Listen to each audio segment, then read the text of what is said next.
नमस्कार. ओंकार क्लासेसच्या सर्व विद्यार्थ्यांचे बायोलॉजीच्या या व्हिडिओमध्ये स्वागत आहे.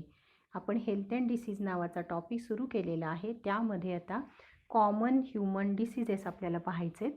आपण अगोदर इम्युनिटीचा पार्ट पूर्ण केलेला आहे. बघा आता याच्यामध्ये disease is defined as condition of disturb or deranged functioning of one or more organs or organ system of the body. Disease म्हणजे काय, तर साधारणतः ते ऑर्गन आहे, ऑर्गन सिस्टीम आहे, त्याचं काम व्यवस्थित चालत नाही. आणि हे कशामुळं होतं? कॉज्ड ड्यू टू इन्फेक्शनमुळं होतं, किंवा डिफेक्टिव्ह डाएटमुळं होतं, किंवा काही आजार हे हेरिडिटरी असतात. All human diseases are classified into, बघा 2 सोपे पॉईंट सांगते तुम्हाला, कोजेनायटल डिसीजेस आणि ॲक्वायर्ड डिसीजेस. डिसीजेसला 2 प्रकारामध्ये आपण क्लासिफाय केले, कोजेनायटल डिसीजेस आणि ॲक्वायर्ड डिसीजेस. त्यापैकी पहिला point, congenital diseases are present from birth, म्हणजे हे बर्थपासून असतात, जन्मतःच असतात. May be caused by genetic ॲबनॉर्मॅलिटीमुळे हे आजार होतात, ऑर मेटाबॉलिक डिसऑर्डरमुळे होतात, पण हे जन्मतःच असतात. दे मे बी परमनंट, ते शक्यतो परमनंट असतात, कायमस्वरूपीचे असतात. अँड वेअर प्रॅक्टिकली इनक्युरेबल, म्हणजे शक्यतो बरे होत नाहीत. However modern research has help to cure some inborn diseases. आता सध्या मॉडर्न सायन्समध्ये काही संशोधन असं झालेलं आहे की त्याच्यामध्ये काही इनबॉर्न डिसीजेस बरे होऊ शकतात थ्रू जीन थेरपी, म्हणजे जीन थेरपीच्या माध्यमातून, एन्झाईम रिप्लेसमेंटच्या थेरपीनुसार. दुसरा पॉईंट आहे acquired diseases develop after the birth. आता ॲक्वायर्ड डिसीजेस आहेत ते बर्थ नंतर डेव्हलप होतात. ते पुन्हा 2मध्ये डिवाईड केलेले आहेत. कम्युनिकेबल डिसीजेस म्हणजेच इन्फेक्शियस डिसीजेस, आणि नॉन कम्युनिकेबल म्हणजे इन्फेक्शियस डिसीजेस. कम्युनिकेबल म्हणजे संपर्कात आल्यामुळं होणारे, नॉन कम्युनिकेबल म्हणजे संपर्कात आल्यामुळं होत नाहीत असे. सध्या जो आपण कोरोना पाहतोय तो कम्युनिकेबल डिसीज आहे, इन्फेक्शियस डिसीज आहे. The disease which are transmitted from infected person to another healthy person either directly or indirectly, directly म्हणजे प्रत्यक्षरित्या किंवा अप्रत्यक्षरित्या, are known as communicable or infectious diseases. त्याला आपण कम्युनिकेबल किंवा इन्फेक्शियस डिसीजेस म्हणतो. Malaria and other diseases which are to be studied in this chapter are examples of this type. Malaria हा जो प्रकार आहे, आणि काही आपण असे डिसीज बघितलेले आहेत, ते कम्युनिकेबल या प्रकारामध्ये येत आहेत. द डिसीज दॅट, बघा आता इथं काय म्हटलं आपण, the disease that cannot be transmitted from infected person to another healthy person. Infected पर्सनकडून दुसऱ्याला होत नाहीत. One, either directly or indirectly, म्हणजे डायरेक्टली होत नाहीत, इनडायरेक्टली होत नाहीत, त्याला आपण नॉन कम्युनिकेबल डिसीजेस म्हणतो, नॉन इन्फेक्शियस डिसीजेस म्हणतो. Cancer and deficiency diseases are example of this disease. Non कम्युनिकेबलचे आपण एक्झाम्पल पाहतोय, कॅन्सर आणि काही disease. Communicable diseases are caused by pathogens. Communicable diseases कोणामुळे होतात? पॅथोजेन म्हणजे डिसीज कॉझिंग ऑर्गॅनिझम.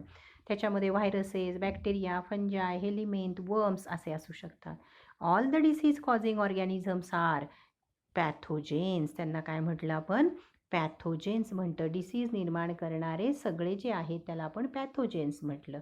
आता याच्यानंतरचा पॉईंट आपल्याला बघायचा आहे. बघा, मेनी पॅथोजेन्स यूज अनादर ऑर्गॅनिझम. काही पॅथोजेन दुसऱ्या ऑर्गॅनिझमचा वापर करतात व्हेक्टर म्हणून, त्याला आपण व्हेक्टर म्हणतो.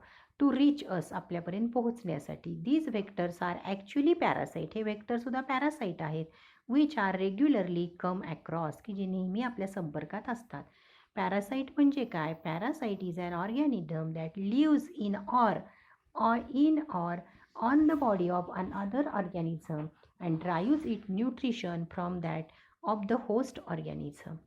पॅरासाईट हा असा ऑर्गॅनिझम आहे की जो बॉडीमध्ये राहतो किंवा बॉडीच्या बाहेर राहतो आणि त्याचं न्यूट्रिशन हे होस्टच्या बॉडीकडून काढून घेतो. पॅरासाईटचे 2 प्रकार आहेत. एक्टोपॅरासाईट म्हणजे बाहेर राहणारा बेडबग. एंडोपॅरासाईट शरीराच्या आत राहणारा प्लाझ्मोडियम. हा एक प्रोटोझोन आहे. एंडोपॅरासाईट आहे, बॉडीमध्ये राहतो, मॉस्किटोच्या व्हेक्टर आहे, मॉस्किटो अँड ह्युमन बीइंग्स. आता त्याच्यापासून प्रसरणारा एक आजार आपल्याला शिकायचा आहे, मलेरिया. आता मलेरिया तुम्हाला सगळ्यांना आजार माहिती आहे, डास चावल्यानंतर होणारा एक विशिष्ट प्रकारचा ताप आहे. It is a vector born infectious disease, म्हणजे व्हेक्टर मार्फत पसरणारा इन्फेक्शियस डिसीज आहे आणि तो आपल्याला होतो. एक प्रोटिस्ट आहे, त्याचं नाव आहे प्लाझ्मोडियम. त्याच्या वेगवेगळ्या स्पीसीजची नावं आपल्याला शिकायची आहेत. There are 4 species of Plasmodium as Plasmodium vivax, Plasmodium ovale, Plasmodium malariae, Plasmodium falciparum. Only Plasmodium falciparum causes serious illness. फक्त प्लाझ्मोडियम फॅल्सीपॅरस हा जो आहे हा सिरियस इलनेस निर्माण करतो. While other are rarely fatal. नंतर बाकीचे मात्र फार धोकादायक नसतात. रेअरली म्हणजे क्वचित प्रसंगी धोकादायक असतात. Based on the species there are 4 types of malaria. त्याच्यानुसार मलेरियाचे 4 प्रकार पडतात. आता ह्या आजारामध्ये आपल्याला साईन्स अँड सिम्पटम्स काय दिसतात, म्हणजे त्या आजाराची लक्षणं आपण पाहतोय. Symptoms of malaria began to appear about 7 to 15 days after bite of infective mosquito. Infective mosquito आपल्याला चावल्यानंतर साधारणतः 7 ते 15 दिवसानंतर या आजाराची लक्षणं दिसायला सुरुवात होते. पहिल्यांदा काय होतं, इनिशियल सिम्पटम्स आर फीवर, पहिल्यांदा ताप येतो, हेडेक डोकं दुखतं, अँड चिल्स म्हणजे थंडी वाजते. May be difficult to recognise as malaria, आणि हे डिफिकल्ट होतं आपल्याला ओळखण्यासाठी, रेकग्नाइज करण्यासाठी. Classical symptoms of malaria is classic occurrence of high fever followed by sweating. Classical symptoms of malaria जे आहे हे सायक्लिक ऑकरन्स आहे. हाय फीवर म्हणजे पुन्हा पुन्हा ताप येतो, followed by sweating and sudden shivering. Sweating होतं, सडन शिवरिंग होतं. सच एंटायर एपिसोड लास्ट, ही घटना किती काळ चालते, last for 4 to 6 hours and recurs म्हणजे पुन्हा एव्हरी 2 days or 3 days, आणि पुन्हा पुन्हा ते आढळतं. Vomiting and कॉन्व्हल्शन. व्हॉमिटिंग म्हणजे उलट्या होतात, कॉन्व्हल्शन्स म्हणजे आकडी येणं. आता हा पॉईंट जो पुढचा आहे तो MCQसाठी मार्क करून ठेवायचा आहे. अर्थार्ग्लिया, त्याला म्हणतात जॉईंट पेन होतात. ॲनिमिया होतो due to rupturing of RBC. RBC rupture होत असतात, त्यामुळं त्याच्यामध्ये ॲनिमिया, रक्तक्षय होतो. नंतर हिमोग्लोबिनोयुरिया होतं. हिमोग्लोबिनोयुरियामध्ये काय होतं लक्षात घ्या, युरियामध्ये जे आहे ते ब्लड बघायला मिळतं. युरिया म्हणजे थोडक्यात युरिनमध्ये. हिपॅटोमेगॅली म्हणजे लिव्हर मोठं होतं. रेटिनल डॅमेज, डोळ्यांना त्रास होतो. सेरेब्रल मलेरिया, सेरेब्रल म्हणजे ब्रेनचा जो पार्ट आहे त्याला इन्फेक्शन होतं. याच्यानंतर ह्या चार्टमध्ये आपल्याला दिलेले आहेत त्याच्या 4 स्पीसीज, आणि ह्या 4 स्पीसीजचा इन्क्युबेशन पिरियड दिलेला आहे. त्याचा पॅटर्न ऑफ हाय फीवर कधी असतो ते सांगितलेलं आहे, ते तुम्ही पाहू शकता. आपण पुढच्या पॉईंटकडे जाऊ. पुढच्या पॉईंटकडे जाण्यापूर्वी पहिल्यांदा डायग्रॅम बघा. ह्युमन स्किन दाखवली आहे. लेफ्ट साईडला आपण आधी पाहतोय. लेफ्ट साईडला पहिल्यांदा मॉस्किटो जो आहे तो चावतोय ह्युमनच्या स्किनला. त्या बाजूला मॉस्किटोमधलं सायकल दाखवलं आहे, राईट साईडला ह्युमनमधलं सायकल दाखवलं आहे. हा मॉस्किटो चावल्यानंतर लिव्हरच्या सेलमध्ये ही मॉस्किटो चावल्यानंतरची जी स्टेज आहे ती लिव्हरच्या सेलपर्यंत पोहोचते. स्पोरोझाईट असं आपण त्याला म्हणतो. त्याच्यानंतर हिप्नोझाईट असा शब्द त्यांनी वापरला आहे बघा, तिथे हिपॅटिक डॉर्मन्सी होते. नंतर तिथे त्या डेव्हलप होतात आणि त्याच्यापासून तयार होतात मॅच्युअर सिझॉन्ट. मॅच्युअर सिझॉन्ट फुटतं आणि त्याच्यापासून तयार होतात मिरोझाईट्स. ह्या मिरोझाईट ही स्टेज ज्यावेळेला फुटून बाहेर येते तेव्हा बऱ्याचशा RBCला ती काय करते, इन्फेक्शन करते. RBCला इन्फेक्शन केल्यानंतर RBCमध्ये पुन्हा ट्रोफोझाईट वाढतात. ट्रोफोझाईट वाढल्यानंतर इरिथ्रोसायटिक सिझॉन्ट तयार होतं आणि पुन्हा ती RBC फुटते आणि पुन्हा त्या RBCमधून नंबर ऑफ ज्या आहेत स्टेज इन्फेक्ट करणाऱ्या त्या बाहेर पडतात सिझॉन्टमधून. मग न्यूली इन्फेक्टेड इरिथ्रोसाईट्स आहेत त्याच्यामध्ये नंतर शेवटी गॅमेटोसाईट तयार होतं. आत्तापर्यंतची इरिथ्रोसाईटपर्यंतची डेव्हलपमेंट आपण असेक्शुअल डेव्हलपमेंट पाहिली. आता सेक्शुअल डेव्हलपमेंटला सुरुवात होते.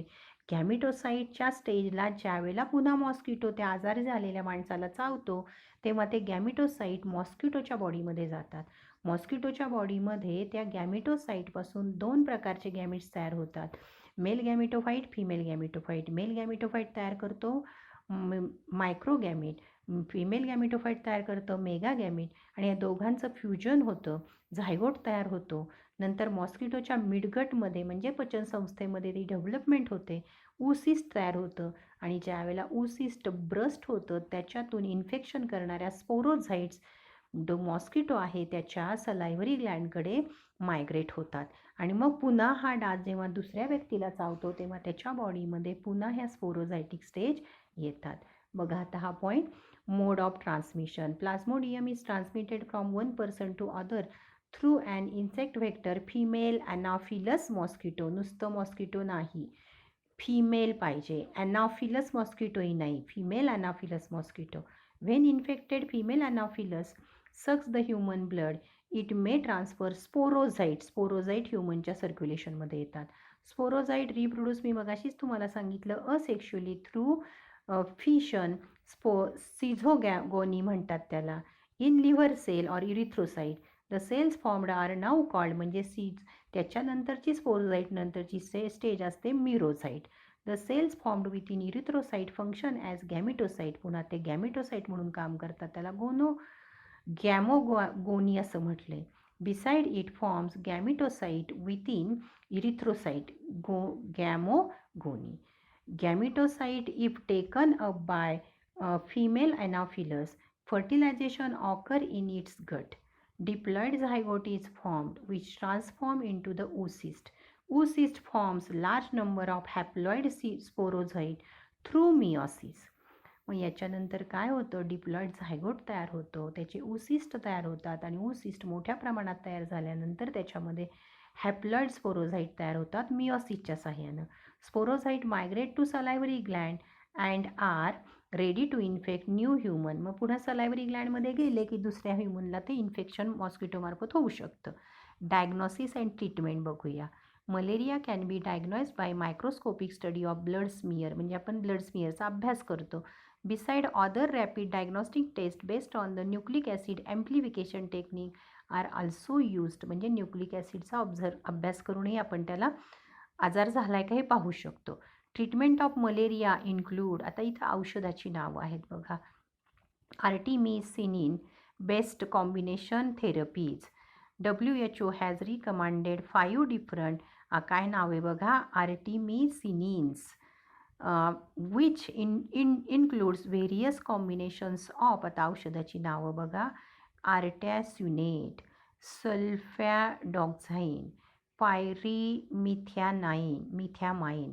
In addition, quinine is also used. ही केमिकल सबस्टन्स आहेत औषध म्हणून वापरली जाणारी. Prevention and control measure. Prevention of mosquito bite by using mosquito nets and insect repellent. Spraying insecticide and draining stagnant water where mosquito lay eggs. म्हणजे आपण इन्सेक्टिसाईडचा फवारा करावा आणि पाणी साठवू देऊ नये की ज्याच्यामध्ये डास अंडी घालतात. Mosquito larvae can be control by using Gambusia fresh water fish. याला आपण बायो कंट्रोल असं म्हणतो. हा पॉईंट लक्षात ठेवायचा आहे. आता याच्यानंतरचा पॉईंट आपण पुढच्या लेक्चरला बघू. थँक्यू.